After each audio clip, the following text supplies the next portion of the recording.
Good afternoon, everybody. I'd like to welcome you to our webinar this afternoon. We're discussing the impact of long COVID on work. This was a qualitative study to inform a program of vocational rehabilitation. This was work package 1.4 of the LOCOMOTION project. So if any of us slip into that kind of terminology this afternoon, please excuse us, but that's our shorthand for this work that we've been doing over the last 2.5 years. My name is Rory O'Connor. I'm Professor of Rehabilitation at the University of Leeds and an NHS rehabilitation doctor in the city as well.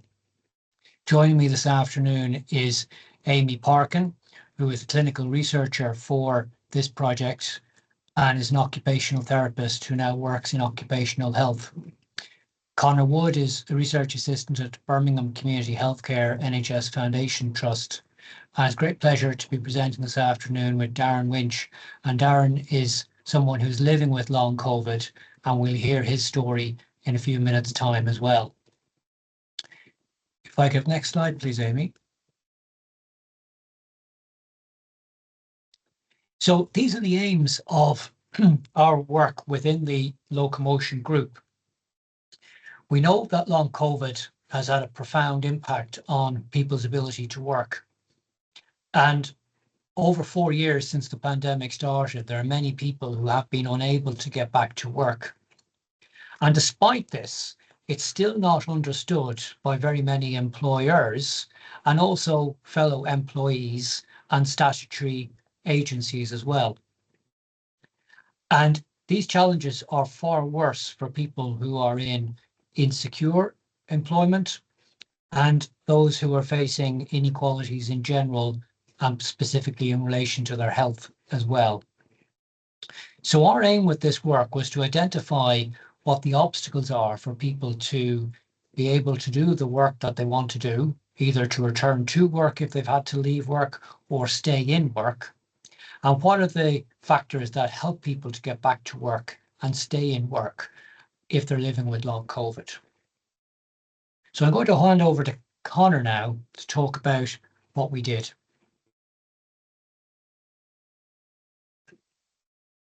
Hello, everyone.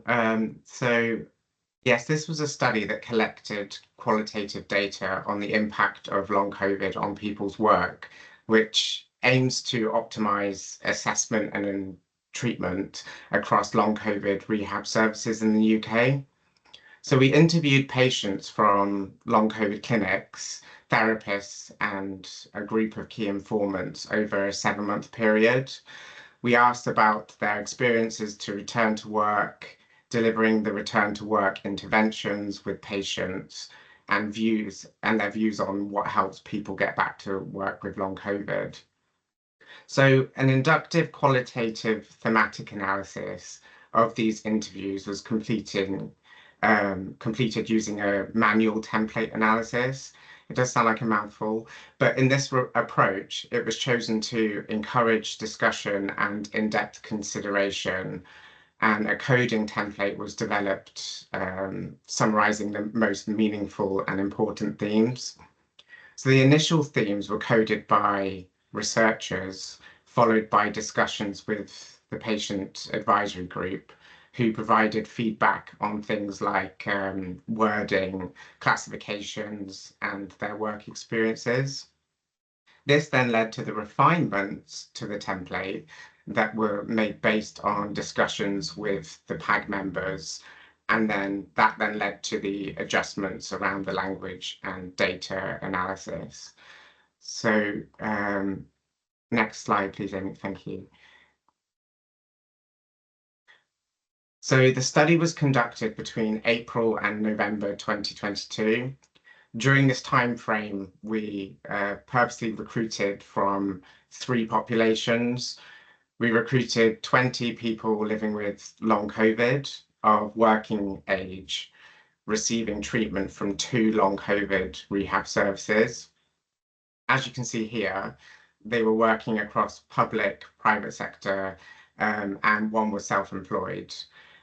The median age was 46.5, with a range between 34 and 65, and 75% were female.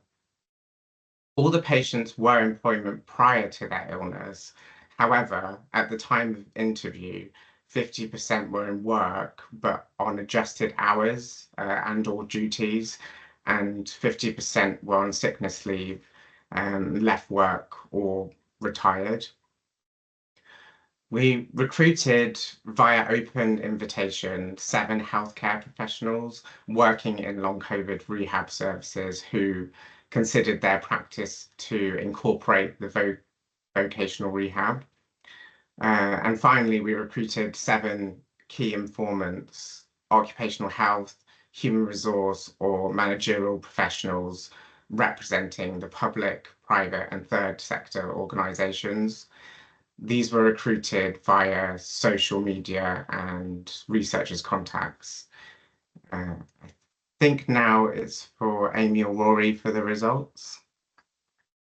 Great, thank you very much, Conor. So the results were twofold here. We want to start off by talking about what the obstacles were. We'll hear from Darren about the challenges that he found, and then talk about what we did in order to deal with those challenges. So the obstacles that people experienced returning to work or staying in work whilst living with long COVID are broken down into 4 main areas. The first is the uncertainty and the unknown. The second is the workplace environment. The third are the demands of the job in the context of living with the symptoms of long COVID. And then the final one is the impact of the return to work process on people's own health. So I want to deal with these in a little bit more detail. Now, we know that in general, people don't deal with uncertainty and the unknown terribly well. And this is particularly the case when you're living with a long-term condition such as long COVID. So what does "you're ready to go back to work" actually feel like? And how will people know when they are ready? So people experience the difficulty between being between a rock and a hard stone, because you're being asked when you're going to be able to return to work. But none of us working in long COVID clinics was able to give a definitive answer to people, particularly at the beginning, because we were still coming to understand what this meant for people as well. And the unknown was then around, what is the long-term prognosis of where it will end? When will I be fully recovered? And this was something that people working who were running the businesses or HR professionals, they were asking as well. And we, in our clinics, weren't able to answer that and inform people of what that was, which led to very considerable uncertainty. If I could have the next slide, please. And then the workplace environment. Now, each of us works in a different place, of course, but we know that some people's workplaces are more physically or cognitively challenging. And certainly for people working across health and social care when the pandemic was at its worst, this created quite considerable challenges. But as well as that, the environment itself was difficult because there were multiple people who were involved, such as the person here saying that what we might write down on paper in terms of a return to work plan won't actually happen when they get back into the workplace. And then what people working in clinics, such as this occupational therapist, would say here, you can agree a phased return to work plan. But then when someone goes in, their manager just asks them to do a little bit more, and then things roll on and the plan gets put to one side to the detriment of the person's health. If I next slide. And this is exactly where this leads to, is the mismatch between the demands of the job and the symptoms that the person is experiencing. Very many people will experience problems with their cognition, their thinking skills. And this is a real problem if that's what you do for a living, such as this person with long COVID. But then equally, the physical demands of people's work can be very challenging. And it's okay if you're able to sit down and do office work, but for people who need a degree of physical activity in their role, then that could be in excess of what their capabilities are with long COVID. Next slide. And then, of course, when you think about it in the other way, what's the impact of going back to work on a person's own health? And very many people felt that as they increased their hours or their duties at work, that would come as a cost. In particular, it might be physical well-being, it might be emotional well-being or cognitive abilities. And one of the difficulties that people had is that in some ways, long COVID is what could be termed a hidden disability. There isn't a physical manifestation of it for the majority of people. And yet inside, people are screaming. And as one person very eloquently put it, I don't feel well, I don't feel the way I look. And then there's the fear as well that being kind to myself isn't going to pay the bills. And this was, again, another really thoughtful quote that we were given by one of our participants in our study, that people do need to earn money, but not necessarily at the cost of their health. So I'm going to hand over to Darren now, because I think it's really important that we hear from his experience of living with long COVID. So Darren, thank you very much. Hello everyone. So my name's Darren. My long COVID story started back in January of 2021. I found myself hospitalised with severe COVID pneumonia, and I was in there for just over 3 weeks. So that meant I was off sick for about 3 years. And in that 3 years, at the early stage, I could hardly do anything. But then it did get to the stage just before the end of last year, when I was in a position where I thought I could go back. Unfortunately, I knew and had known for a long time I couldn't return to my role before, both physically and cognitively. I still suffer with a lot of people call it brain fog, cognitive issues. So multitasking, doing anything physical was well out of my remit, and still is to this day. My job was a safety critical role, so it was clear that I couldn't carry on in that line of work.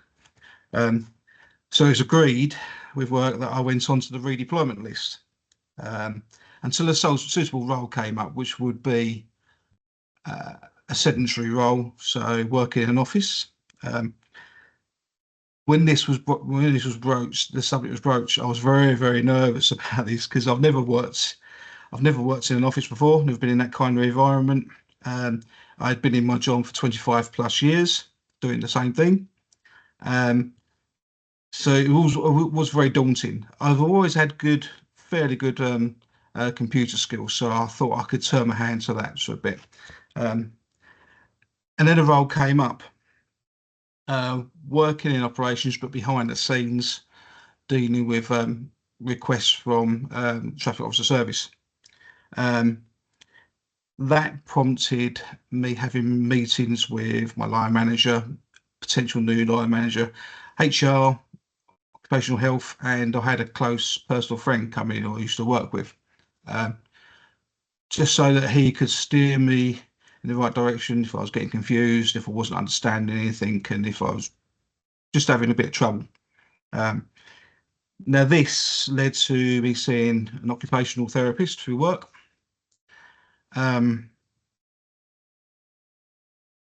With this, it was just to see what I could do and what I couldn't do, so what limitations. Now what I will say is, going forward, I've been very, very unlucky with my health over the last 3.5 years with COVID and long COVID, but I have been very, very lucky and very fortunate, which I am pleased about, that my employers were caring, and they would reach out, and they were there for me. So I didn't have an issue in that regards. So when it did come out and I accepted the role, return to work plan was drawn up. Now this return to work plan was very, very flexible, and I was told in the early days, especially from the occupational health in the report, it was to say that because of the time I've had off and the illness, it would be at least a 12-week return to work. And it was flexible.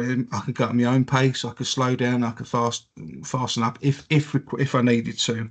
And in fact, my return to work actually lasted 16 weeks, and it meant that I could go along at my own pace and build up on my own time. So now I am back to work in a part-time position.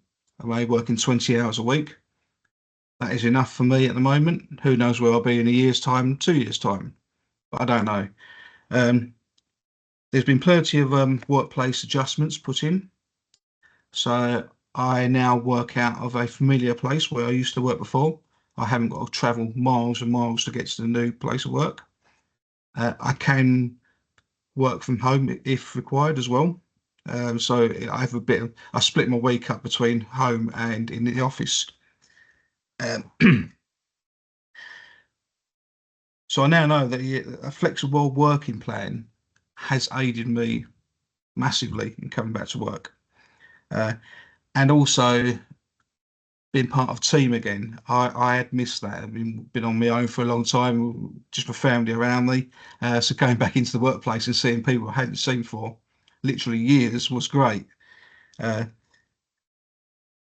So the other things with my new role now, there are certain things that I can do, and there's certain things I can't do because of the cognitive issues and the time frames in doing things.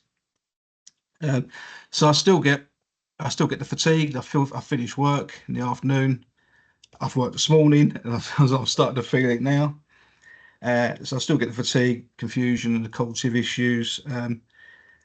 But my story in getting back into work has been extremely positive. And unfortunately, other employers out there haven't seen that, and not people aren't having the same support.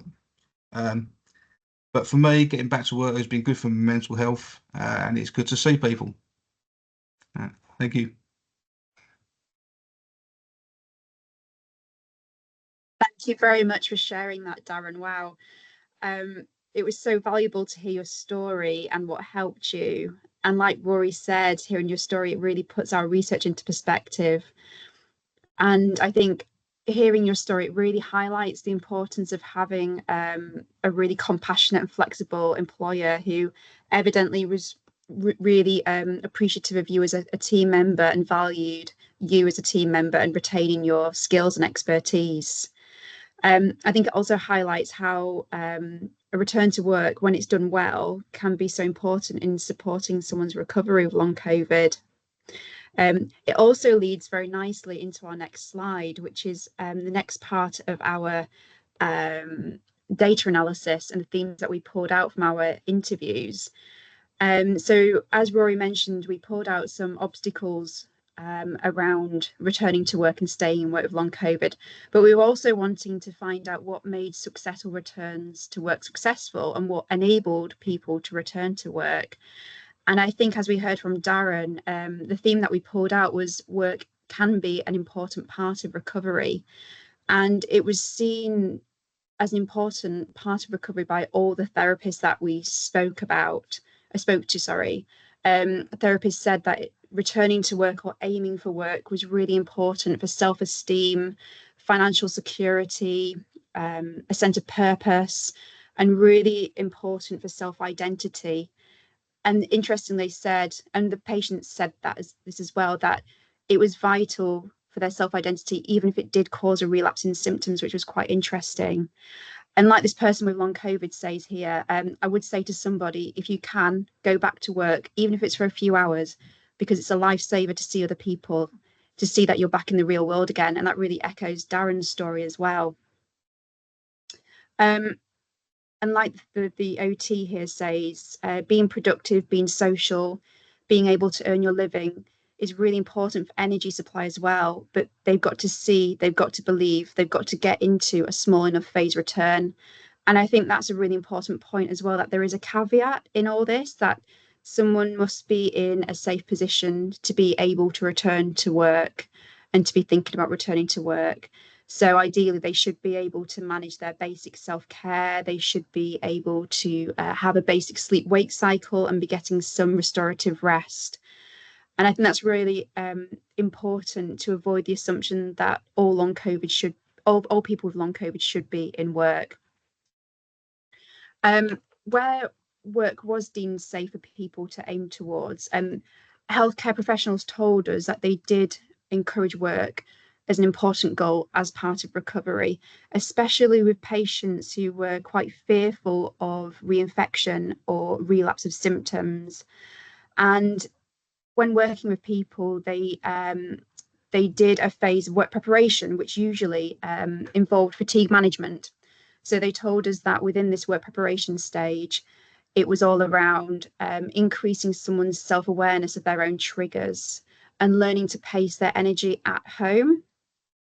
And then once they had learned to do that, then they would learn to transfer the pacing knowledge into work situations within a home environment to practice those skills. And that learning was also really important as a guide to inform a return to work plan with employers and guide what kind of accommodations were likely to be helpful for people to return to work safely. So the other enabling factor theme that we pulled out from our data was this theme of getting the return to work plan right. And all therapists that we spoke to agreed that getting the return to work plan was absolutely key in someone having a sustainable return to work, to avoid the cycles of struggling at work, having to take further sickness leave, returning to work, struggling again. So like this OT here says, so we talk a lot about successful returns to work rather than just returning to work, rather than, yes, you're in work, but things aren't going well. And there were a few really good examples that the therapist gave us around how to get the return to work plan right and avoid those pitfalls. They mentioned providing longer return to work for people, so extended return to work plans, avoiding, where possible, the traditional 4-week rigid return to work timeframes, which we know aren't ideal for most people with long COVID who might have been away from work for months or even years. Therapists also said that return to work plans should take into consideration the demands of someone's working role and their usual working tasks, rather than an over focus on grading up hours, which tends to happen. Like this therapist says here, employers have that familiarity with the graded return in hours, but then they don't necessarily always look at the task-based structure. So thinking about the demands of a task as well as the hours.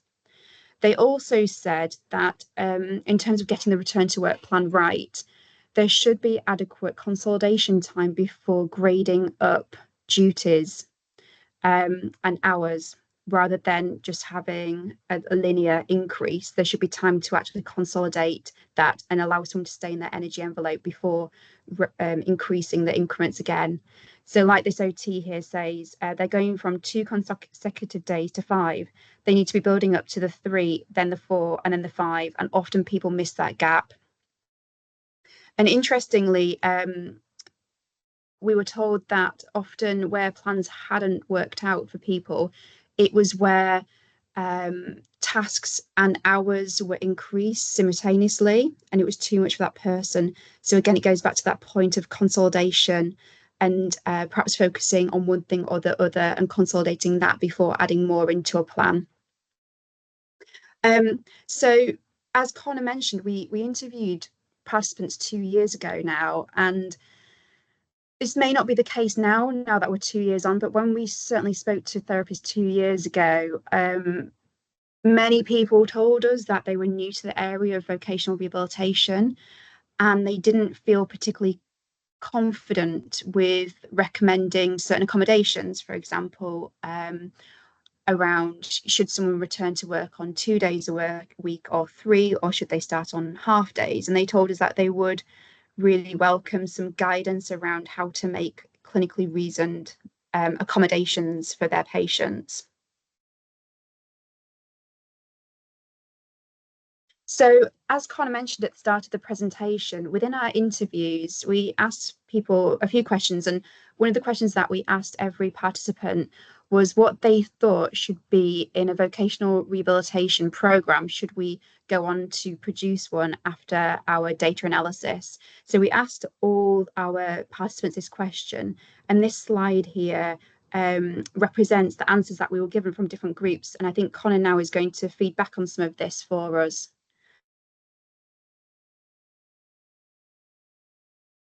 Thank you, Amy. Right, yeah, so some answers from people living with COVID is that in the acute phase, which lasts for a short period of time, but it can become chronic or recurrent in some cases, they've suggested longer time for recovery.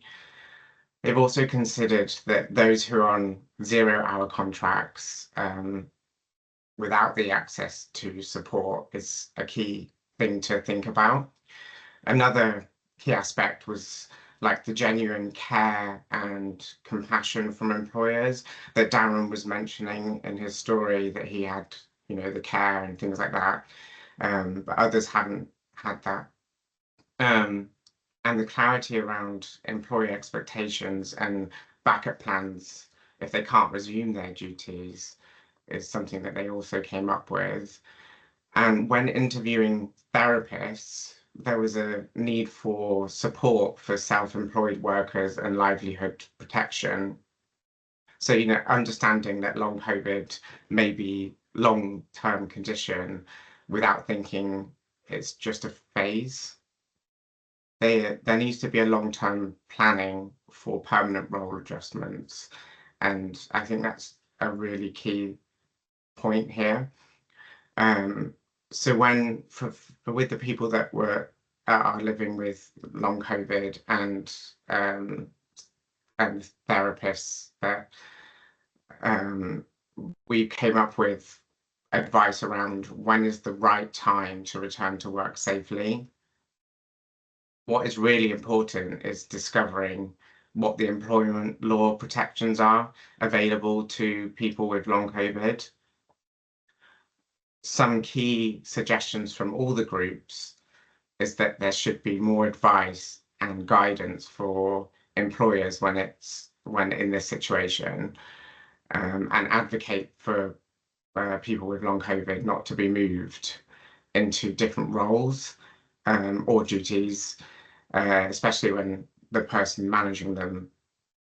And also there's the importance of regular follow-ups once a person with long COVID has returned to work to identify the early issues, which again can link into the long-term planning. I think now I'm going to hand over to Amy, who is now going to discuss the key features of the roadmap that's been developed. Thank you, Conor. So we took all this information that we learned through the interviews and our data analysis, and it was really clear that a practical tool was needed to guide patients, some therapists who might be new to Voc Rehab, and also employers. So the return to work process became less of a maze and more of a pathway of stages that could be visualized by everybody. So this is a screenshot, an overview of the roadmap, which is available via the LOCOMOTION website. And as you can see, there's 6 touch points altogether. The first touch point starts with somebody coming into a long COVID or similar service, and it involves signposting where needed and identifying any early flags that might need immediate support. So that might be where someone's really having problems at work, or there's real financial difficulties, debt, housing problems, etc. And then each stage within the roadmap, it links into a decision aid or an assessment template to help patients and therapists make decisions and also focus on therapy goals to guide the work preparation process. So I'm just going to briefly touch upon some of the touch points that you might be most interested in. So from touch point 1, a person would then go into touch point 2, which is all about assessing readiness and safety for returning to work. So this touch point is all about thinking about a patient's work role in terms of the physical, cognitive, and emotional demands of their role. And also thinking about the long COVID symptoms that they're experiencing that are specific to that role and that would impact on the ability to do that role. So having those really work-specific conversations. This touch point allows the identification of where the mismatch is in terms of the demands of a role and the long COVID symptoms. And it also encourages therapists and patients to consider what someone's functionally able to do at home at that time. And that creates something called a functional profile. And ultimately that leads into a decision aid, which helps a therapist and patient to identify whether they're ready to return to work in some capacity safely. And alongside that, what adjustments might be needed from an employer or some accommodations. If somebody is ready to return to work, then they would move on to touch point 4. And this part of the roadmap includes ideas for therapists and patients of adjustments and accommodations.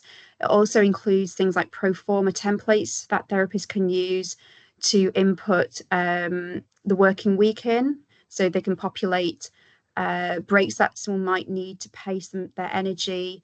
They can input permitted safe tasks that is okay for the person to do, and also outline restricted tasks that aren't safe to do. And that forms within a risk assessment matrix as well. If someone isn't ready to return to work after the previous touch point, or the employer says that they can't accommodate any of these adjustments that are needed for the person to return safely, they would then go on to a work preparation stage until they are safe to return to work or be in a position to return to work and start a graded return. And in that phase, it's all about working towards goals that would make them more work ready and safer to get back to work. So it might be things like establishing a sleep-wake cycle. It might be optimizing rest. It might be optimizing better sleep. It might be around identifying someone's individual energy envelope. So this is a baseline of activity that won't cause a relapse of symptoms or fatigue crash. And then the thinking is that you would build up safely over time from that energy envelope using a long COVID specific pacing protocol, such as the one that Manoj Sivan and some colleagues in the LOCOMOTION consortium developed and have published.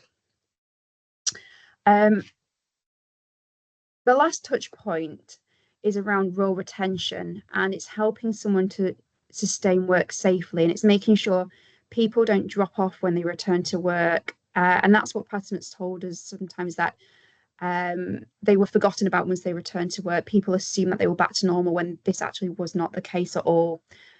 So within this touch point, it's around things like contingency planning. So contingency planning for working with an energy limiting condition that isn't necessarily going to go anytime soon. It's thinking about the bad days and planning for those bad days and thinking how they will be managed and having a plan for that. So will the person be able to work from home? Will they have a work buddy? Will they have their duties adapted in some way? It's thinking about how work is going to be regularly reviewed in a supportive way on a long-term basis to make further adjustments if necessary. And then thinking about how people would be protected as well on an ongoing basis. So like was suggested, not moving people into new roles, not adding additional duties into their roles while they're trying to sustain work. And just to protect that person and having it written down and agreed. There is another point in the roadmap as well that we haven't put within this presentation, but it does also cover where return to work isn't possible and helping with role direction or thinking about alternative options as well. So there's a bit of a decision aid within the roadmap that helps therapists to support patients if for whatever reason they've not been able to return to work, or their employer's not able to support them in that context. So the roadmap is on the LOCOMOTION website. There's a link to it here. And overall, we think that this roadmap has value for therapists who might be new to vocational rehab and have less experience around supporting someone to return to work. We think it would help patients to navigate the process and be able to visualize the steps ahead, and also encourage employers to really think on a long-term basis about the support that a worker with long COVID needs to remain in work safely. And now I think I'm going to hand back to Rory. Great. Thank you very much, Amy. And thank you very much to the whole team this afternoon for really fantastic and fabulous presentations. And I'm just echoing what several people have said in the chat and the questions. What a brilliant job Darren has done of presenting as well this afternoon. So I'd like to open the conversation now to some questions from people. A few folk are asking about the slides in the presentation. Based on our conversation over the next while, we'll actually be doing a summary of our presentation, which will be available on our website, the LOCOMOTION website. But if people are interested in the roadmap specifically, or more information about the study that we've done, again, Amy's put the link there to the actual full roadmap itself and the background to it, where we've a editorial that was recently published in the Journal of Occupational Medicine, which people can access, and we've an open access piece which was published 3 weeks ago in the British Medical Journal. So you can find out a whole lot more about the background of the project and the work that we're doing on those. The full results of this work is also currently under review by the Journal Communications Medicine, so it will also be freely available through that as well. So lots of different options for getting information on us. Now, I'd like to start with one specific question, and this one's actually for Darren, from Christian Lindsay, who says that he was wondering, were your colleagues, as well as your manager, Darren, were they also supportive of your flexible working, or did you find any resentment from colleagues? And if that was the case, how did you overcome it?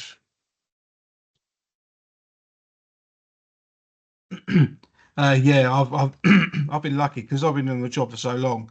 I know a lot of people who I've worked with, and I know my wife used to take me in for meetings just to go and see people when I was first ill, and they were all visibly shocked to see the difference between from before and after and now.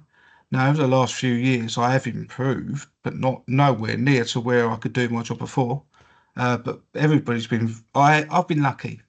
Has been supportive and has had my back.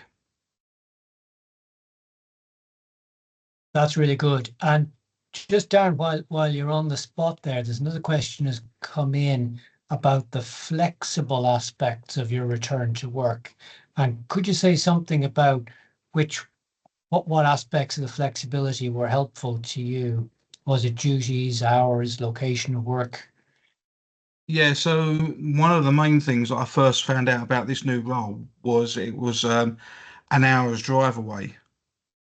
40 minutes to 60 minutes away, and that's when the M25 is clear. Now, being in the job I know that could be it's a bit treacherous at times.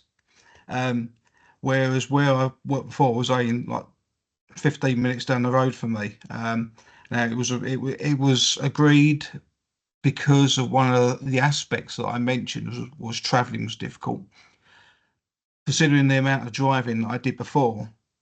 And how much do I drive now, which is not as much. I know when I'm tired. I know when I'm not firing all cylinders. So it was agreed that I could go and work from a local outstation, which is manageable for me. That was a massive part of the flexible.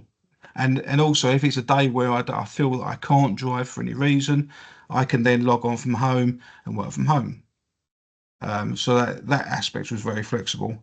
And even the return to work plan, if I felt it was going too, if it was going too fast when I was increasing my hours, I could slow it down. I had the time over a few months to work, to learn, because learning and taking on a new role and learning new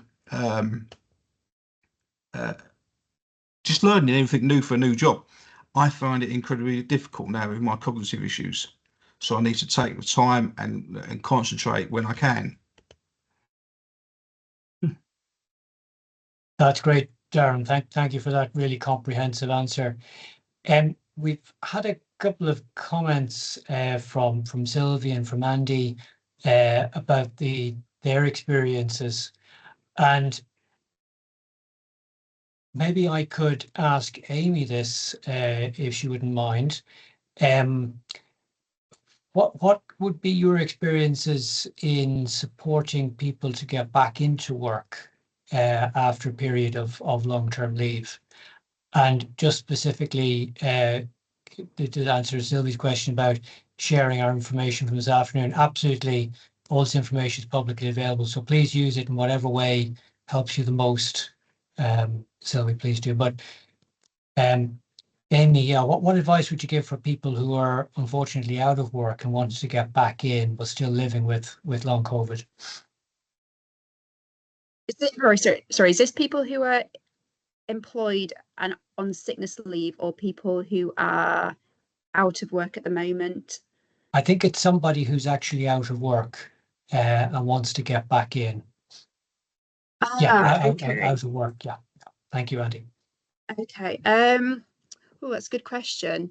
If they're receiving benefits, then the job centre they used to have disability support advisors.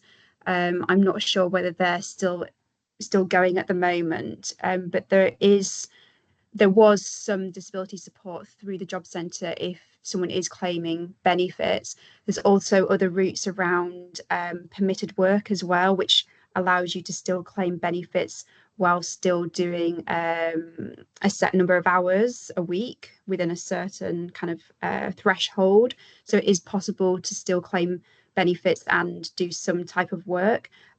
Also, perhaps looking at things like voluntary work as well. Voluntary work which is able to be flexible and accommodating depending on what you need symptom-wise. But really, like we said in the presentation, really establishing that energy envelope so you're clear of what you know you can do from a physical and cognitive perspective on a safe basis before you jump into something like that, and then building up very gradually from that as a part of preparing for getting back to work if paid work is something eventually that you want to think about.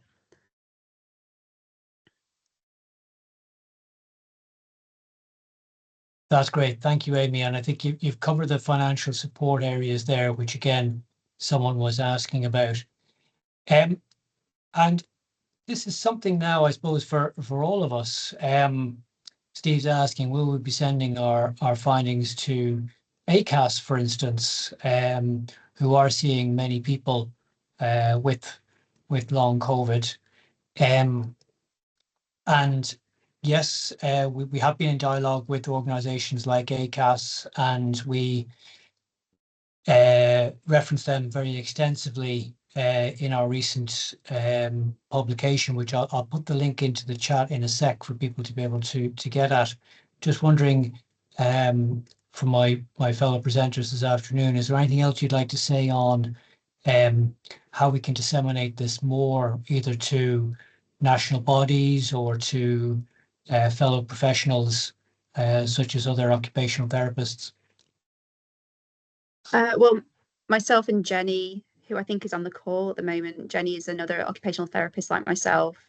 We're planning to write something for the Royal College of Occupational Therapy in their publication called OT News around how things like permitted work might be utilised by some people with long COVID, and potentially the roles of OT within supporting that. And our findings from this study do feed into that. So that's how we're planning to hopefully raise the profile of OTs around what we've done and how OTs can support people with long COVID to get back to work. From my side, the lead nurse for the long COVID clinic is aware of this and thinks that it's brilliant work, and going forward, they're trying to come up with some solutions. So yeah. That's great, thank you. And I've just put the link to our British Medical Journal piece there into the question and answer section. So if anyone wants to follow that up, and again, it's freely available and out there. So please do share it or use it in your own workplaces or with other people. There's also quite a lot of information there about the financial aspects too. So yeah, great. Now, and then Jenny, who's our collaborator in the project, is also talking about how we've been sharing this with the trade unions, Congress, Society of Occupational Medicine, and the long COVID interest groups in the Royal College of Occupational Therapy and ACAS as well, including Department of Work and Pension. So it really is getting a lot of traction there. Rory, just to chip in, somebody's asked a question about ill health retirement earlier in the chat. So one of my roles is in occupational health, actually, and I haven't known anyone, this is just me personally speaking, I haven't known anyone get ill health retirement on long COVID personally. That's not to say it doesn't happen. But if you're a teacher and you've got access to occupational health, either via a contracted agency or in-house occupational health, it might be worth starting there, and also talking to your GP around starting that ball rolling if it's something that you want to consider. Thank you, Amy. That's great. And hopefully that will be really good. Sorry, the questions are coming in thick and fast here now. So Andrea's asking about reasonable adjustments, which only go as far as what the employer is prepared to do. But of course, the person who's living with long COVID knows what adjustments would work. And we know that the phased return is often the only concession employers will make.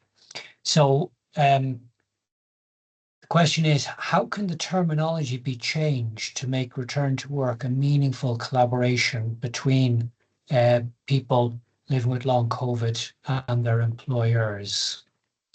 So how can we, it's not just in terms of phased return, that we can do more in terms of reasonable adjustments. How could we strengthen that? I think that probably comes with the long-term planning. Amy, I think you probably would know more about that. I think there's a few things there in terms of the reasonable adjustments, and the person that wrote that comment is right, that an employer can turn around and say, this isn't reasonable for me to accommodate this, but they have to have a good, strong reason for saying that they can't accommodate a reasonable adjustment if it will keep that person in work, and they have to be able to justify that potentially in a tribunal if that person ended up being dismissed as a result of their illness or disability. So I think there's something around, if a worker is in that position, they're being told they can't have reasonable adjustments implemented to help them stay at work, that they're getting advice from their union or ACAS and finding out where they stand from an employment law point of view. I think in terms of long COVID, it's not really established in case law yet. There's been one in Scotland, a tribunal that the person with long COVID won. But that's the last one that I'm aware of. So it is a very emerging area in terms of case law. But certainly if you look at the definition of a disability, a lot of people with long COVID would most likely fall under that criteria of living with substantial symptoms with substantial impact on daily activities for likely 12 months or more. So they would most likely come under that, but it's just not been established in case law yet. Sorry, what was the second part of the question, Roy? Was it long-term planning? That's right. How can we sort of put more strength behind the term reasonable adjustments, if that's possible? Yeah, I think it's having those conversations with the managers and being open about what can be accommodated and why things can't be accommodated, and getting further advice around that if the person feels that it's not reasonable. One of the things I have said is that this is how I am now. I don't know how I'm going to be in a year's time. I might be better, I might be worse. I don't know. So it's an evolving issue about what can be done, like for adjustments and that. I might get worse where I could have to do less, but until time goes along, we don't know. I think it's also a lot easier for people like, for example, like Darren, who've worked in a company or an organization for a long time, and they've got that reputation, that established basis within an organization. And I think employers are more likely to put in adjustments for people who've worked somewhere for a long time versus someone who might be new to an organization and haven't built up that reputation. But like Darren said, that's not to say that people can't recover in future and begin to take more on. Just how someone is now isn't how they're going to be forever necessarily. And I think that's something that employers and managers need to understand a bit more. Great, thank you. We're running into the last few minutes of our webinar, and there's a huge number of resources actually being put into the chat, and particularly colleagues sharing some resources from Canadian services too, which are fantastically helpful. So there's a question from Jenny about people with long COVID and whether any of the participants had any additional considerations in relation to other health conditions, menopause or caring responsibilities, and whether there are legal protections in relation to employment and impact and how they need to be taken into account. So our group participants, they were representative of people of working age who were in work at the time that they developed COVID. So they'll have all of those areas there affected as well. We didn't specifically ask about the impact of other health conditions, but certainly people told us that the impact of long COVID often magnified, say, the fatigue that had been associated with another long-term condition that someone may have been living with at the time that they developed their acute COVID infection and subsequent long COVID. We haven't specifically taken into account specific treatments for post-viral conditions, as that wasn't the remit of our project. And I know there are other projects looking at specific treatments for long COVID, other than the work that Amy mentioned about autonomic instability and pain associated with long COVID. But we are hoping to build on this work further and take what we've learned in long COVID and bring it to bear on other long-term conditions that result from viral conditions. And then there's one last question Leslie's put in the Sorry, Q&A. Rory, can I just... sorry, please, Yes, Conor. okay. Yes, of course. Yeah, I just think the menopause element of that is really important to understand, because if you go through the menopause and you're suffering from long COVID as well, there's not been any research into that, and I think that needs to be really considered going forward. And I just, whoever's asking that question, I can understand why it could be difficult, suffering from long COVID and going through the menopause at the same time. Absolutely. Sorry, Conor. Thank you very much. Yeah, that's extremely important point. Yeah. We'll end on one last question here about Leslie asking about specific advice around someone who actually works in occupational health, and any ideas about helping return to work. Amy, could I pass that one over to you? So I work in a large teaching hospital trust within occupational health at the moment, and I do see a lot of people who are trying to get back to work with long COVID, often to really pressured healthcare positions in a very stressful environment. And understandably, they are fearful around not being able to get back to their full hours and duties. So we do advocate in occupational health for a longer extended return to work period. So I do write return to work plans for people that last around like 3 months sometimes. And that is within the confines of the organisation that we work for. So within the trust that I work for, it is a 4-week paid return to work period. And after that point, people do use annual leave or take unpaid leave to try and build their hours back up to full pay. But we also talk about kind of the goalposts when I review people in occupational health, like how work is going and are they still aiming for full-time hours? And a lot of the time people realise that they don't want to get back to full-time hours, and the goalposts change to part-time. So that can take a lot of pressure off people when getting back to work, even as a temporary measure, to say I'm going to try and get back to work on part-time hours, and then in the future maybe review to going back to full-time, depending on how my health is. So to answer your question, we do advocate in occupational health for longer return to work plans, but unfortunately people do have to use their annual leave or unpaid leave to build those hours up to a full-time salary.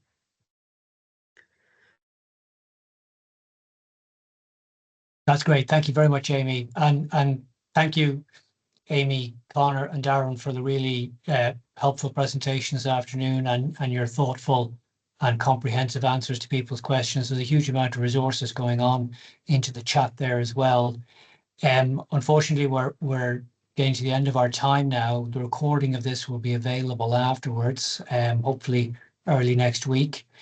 And I'd also like to sincerely thank Jenny Kilder-Smith, Claire Rayner, Ian Tucker-Bell and Sophie Evans, who were our Patient Advisory Group members, who really steered us very capably in delivering this research.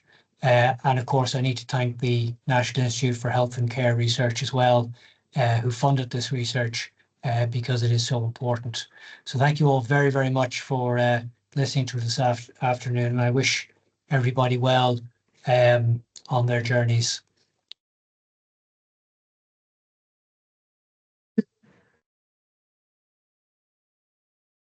Thanks, everybody. Thank you. You enjoy your Thank you very evenings. much.